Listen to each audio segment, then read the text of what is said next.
चंद्रमा के एलियंस पृथ्वी पर आने की तैयारी कर रहे थे। एलियंस ने पृथ्वी पर नायका नाम की एक चिड़िया को भेजने की तैयारी की। नायका अपने अंतरिक्ष यान में बैठ जाती है और पृथ्वी की ओर निकल पड़ती है। जब वह पृथ्वी पर उतरती है तो देखती है यह हरा भरा है। यह देखकर वह बहुत आश्चर्यचकित हो जाती है क्योंकि उसके चंद्रमा पर इतनी हरियाली नहीं थी और ना ही वहाँ पर बहुत ज़्यादा संसाधन नजर आते थे। नायिका अपने अंतरिक्ष यान से उतरकर एक पेड़ के पीछे छिपी रहती है। तभी वहाँ पर कुछ चिड़ियों का समूह आता है। उनमें से लाडो चिड़िया बोली, ये अजीब सा लंबा सा दिखने वाला रॉकेट कैसा है? हमने तो पहले कभी जंगल में ऐसे रॉकेट नहीं देखे। चलो हम चलकर देखते हैं इस रॉकेट में क्या है। नायिका पृथ्वीवासियों को अपनी तरफ बढ़ता देख डरने लगती है और वह डर के मारे वहीं कांपने लगती है। रानी को भी बोली, अरे वह देखो, पेड़ के पीछे एक सुनहरी पक्षी नजर आ रही है। यह कौन हो सकती है? चलो हम चलकर देखते हैं। नायिका ऐसा देखकर डर जाती है।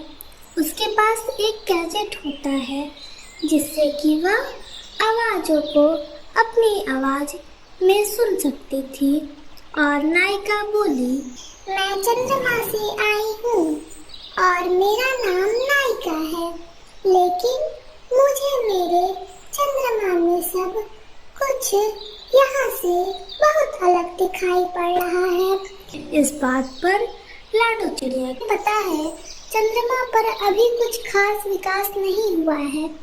कुछ दिन पहले हम लोगों ने चंद्रमा पर पानी की खोज की और वह अभी बहुत ज्यादा विकसित नहीं है। इस पर नायिका डरते हुए कहती है, मैं यहाँ पर शोध के लिए आई हूँ। कृपया आप लोग मुझे परेशान न करें। क्या आप लोग मुझे पकड़कर अपने वैज्ञानिकों को तो नहीं दे देंगे? इस पर लाडो चिड़िया बोली, आप चिंता ना करें बहन नायिका, हम आपका पूरा सहयोग करेंगे और हम यह बात किसी को नहीं बताएंगे। आप चाहे तो हमारे घर रह सकती हैं। और नायिका अब लाडो चिड़िया के घर चली जाती है। इस बीच रानी कौवी सोचती है और कालू कौवे से कहती है, क्यों ना हम यह बात अपने वैज्ञानिकों को बता दें जिससे कि यह चिड़िया पकड़ी जाए और हमारा नाम हो जाए। इस पर कालू बोला, तुम ठीक ही कहती हो, चलो हम वैज्ञानिकों को बता देंगे और हम उनसे कह देंगे कि वह हमारा नाम नहीं लेंगे। इस पर रानी कौवी पहले लाडो के घर जाती है और नायिका की डिवाइस चुरा लेती है जिससे कि नायिका अब चंद्रमा पर अपना संपर्क खो देती है। धीरे धीरे शाम हो जाती है और अब नायिका कहती है, क्या मैं अब बाहर जा सकती हूँ? क्योंकि अब रात के समय मुझे कोई पहचान नहीं पाएगा और मैं थोड़ा पृथ्वी को भी घूम लूंगी। इस पर लाडो चिड़िया बोली, हाँ हाँ बहन, चलो हम चलते हैं। और सभी लाडो चिड़िया के दोस्त नायिका के साथ घूमने के लिए निकल पड़ते हैं। उधर जलनखोर रानी कौवी भी वहाँ आ जाती है और उसकी डिवाइस चुराकर बहुत खुश हो जाती है। नायिका बोली, ये पृथ्वी बहुत सुंदर है। यहाँ पर तो फल भी अच्छे अच्छे लगे हुए हैं। जब चाहे इसे खा लो। तुम लोग कितना खुश रहती होगी। यहाँ पर सब कुछ उपलब्ध है। इस पर लाडो चिड़िया बोली, हाँ हाँ, हमें पृथ्वी ने बहुत सुंदर उपहार दिया है और हम सभी पक्षी मिल बांट कर रहते हैं। जब रात में नायिका लाडो के घर आती है तो वह रोती हुई बोली, मेरी डिवाइस चोरी हो गई है। अब क्या होगा लाडो? अब मैं अपने लोगों से संपर्क कैसे करूंगी? मुझे बहुत डर लग रहा है। लाडो भी उसके साथ परेशान होने लगती है और लाडो कहती है, तुम परेशान ना हो नायिका, हम सुबह होते ही सभी पक्षियों के पास चलेंगे और तुम्हारी डिवाइस खोजने में मदद करेंगे। उधर कालू कौवी और रानी कौवी मन ही मन डिवाइस चुराकर बहुत खुश थे और रानी कहती है, हम कल सुबह ही अपने वैज्ञानिकों के पास चलेंगे और यह सारी बात उन लोगों को बता देंगे। उधर बुलबुल चिड़िया उन दोनों की सारी बातें सुन लेती है और तुरंत लाडो के घर जाती है और लाडो से कहती है, लाडो, क्या नायिका की डिवाइस चोरी हो गई है? इस पर लाडो बोली, हाँ, नायिका की डिवाइस चोरी हो गई है और हमें इसे जल्द से जल्द ढूंढना है, वरना इसे कुछ भी हो सकता है। तभी बुलबुल बोली, आज मैं रास्ते से गुजर रही थी, तभी मैं काली कौवे और रानी कौवे को डिवाइस के बारे में बात करते हुए सुनी कि उन दोनों ने डिवाइस चुरा ली है और अब वह उसे वैज्ञानिकों को दे देंगे। यह सुनकर नायिका तुरंत रोने लगती है और कहती है, कृपया आप लोग मुझे मेरी डिवाइस दे दीजिए, वरना आपके वैज्ञानिक मुझ पर शोध करने लगेंगे और मेरे छोटे छोटे बच्चे भी हैं। इस पर लाडो बोली, तुम चिंता ना करो नायिका, हम तुम्हारी जरूर मदद करेंगे, तुम हमारी मेहमान हो। सभी तुरंत कालू कौवे के घर जाते हैं। तभी कालू कौवा बोला, तुम लोग इतनी रात को यहाँ क्या कर रहे हो? चुपचाप नायिका की डिवाइस लौटा दो, वरना हम तुम्हें यहीं मार डालेंगे, क्योंकि नायिका हमारी अतिथि है। कालू बोला, हमने नायिका की डिवाइस नहीं चुराई है। अब उसके घर की तलाशी ली जाती है तो डिवाइस मिल जाती है और रानी कहती है, हमें माफ कर दीजिए, हमसे बहुत बड़ी गलती हो गई। हम श्रेय लेने के लिए नायिका को बदनाम करना चाहते थे। लाडो, हमसे बहुत बड़ी गलती हो गई और अब नायिका को अपनी डिवाइस मिल जाती है। आंधी तूफान का मौसम था और ठंडी इतनी ज़्यादा पड़ रही थी कि रात में बहुत तेज हवा चलती थी। अरे बाप रे, इतनी तेज हवा चल रही है। अगर आज जिंदा बच गया तो समझ लो कल ये जंगल ही छोड़कर भाग जाऊंगा। इतना कहकर जग्गू सोने की कोशिश करने लगता है।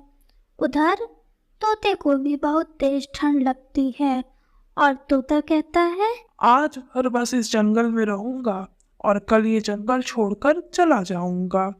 अगले दिन सुबह होती है और जग्गू तुरंत लाडो के घर की ओर निकलता है और लाडो से कहता है, लाडो लाडो, चलो ये जंगल छोड़कर हम चलते हैं, क्योंकि रात में इतनी तेज हवाएं चल रही है कि हमारा जीना बहुत मुश्किल हो रहा है। थोड़ी ही देर बाद वहाँ पर कबूतर भैया और तोता रानी चले आते हैं। तोती रानी कहती है, हाँ, ठंडी तो बहुत ज़्यादा है। मैं भी सोच रही हूँ कि ये जंगल छोड़कर यहाँ से कहीं और चलते हैं। लाडो चिड़िया बहुत समझदार थी। वह कहती है, तुम लोग सही कह रहे हो, यह मौसम हमारे अनुकूल नहीं है।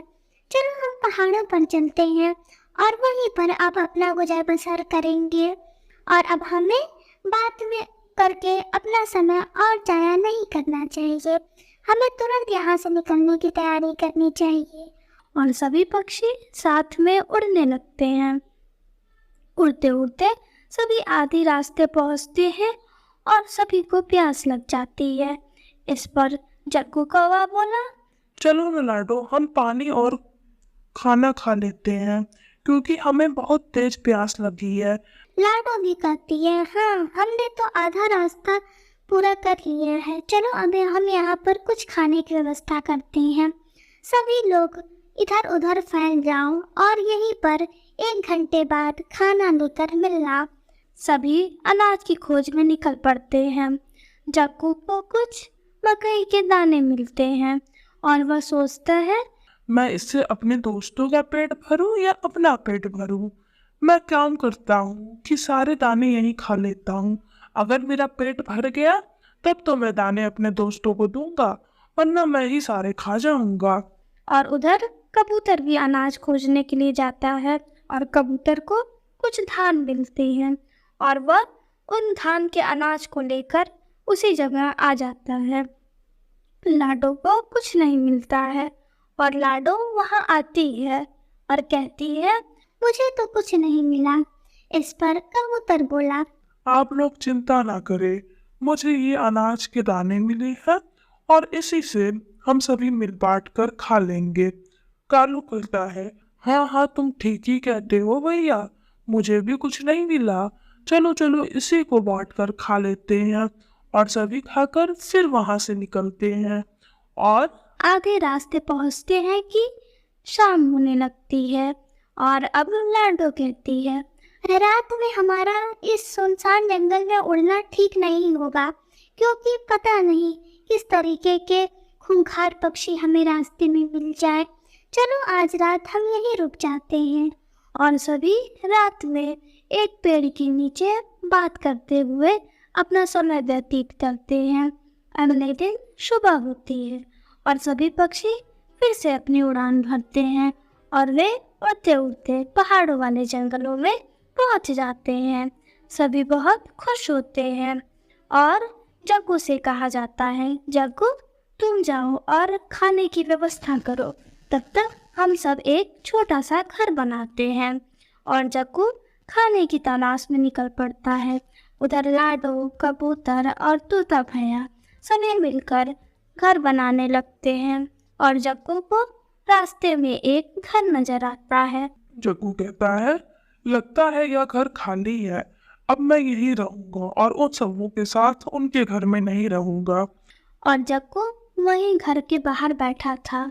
अब शाम होने लगती है और लाडो कहती है, जग्गू अभी तक नहीं आया, जाओ कबूतर भैया उसे खोज कर ले आओ।